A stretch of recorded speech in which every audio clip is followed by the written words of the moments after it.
All right, so I want to talk about like having a biracial daughter and why I raised her to acknowledge that she's biracial and not black.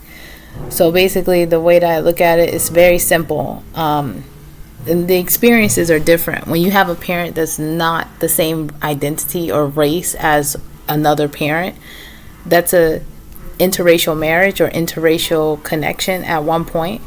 That means that you're going to have a different experience, period. So like in my situation, ethnically it may be a similar experience, but then when it comes to heritage and the racial differences and how I versus her dad are treated in this society, I mean, that's something to acknowledge. And so those different experiences bring about different parenting styles.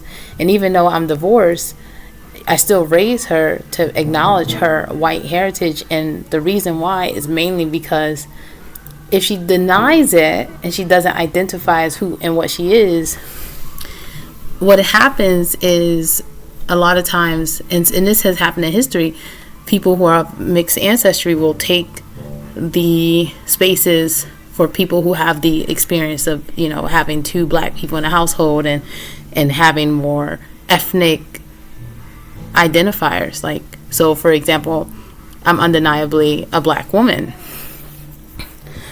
even though I have like people in my family who are multi-generationally mixed.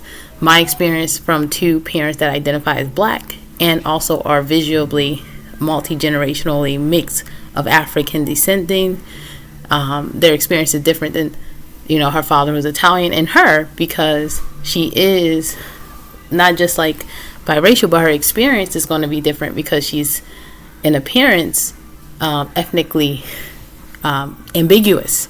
So she doesn't have she has very few ethnic identifiers, which is why I teach her to embrace her natural hair, because it's one of the African identifiers that she has. And so when it comes to our history as Westerners, oftentimes people will again deny their mixed ancestry and take spaces of people who are black. And what it does is it just undermines like the real black experience, because many of us have experiences in this country that is directly related to our appearance because of colorism and because of how Americans and even people in Europe, for example, like just Westerners, how they judge others based on appearance. So this is why I teach her to identify herself as biracial. Number one, it's a fact. Number two, her experience is always going to be different. And number three, she's racially ambiguous. But I also teach her to like embrace her ethnic identifiers.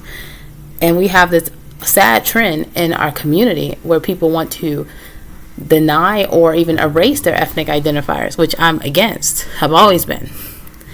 So I'm in my second marriage, and my second child is black. So, his experience is going to be very different. And I just am a forthright, honest person.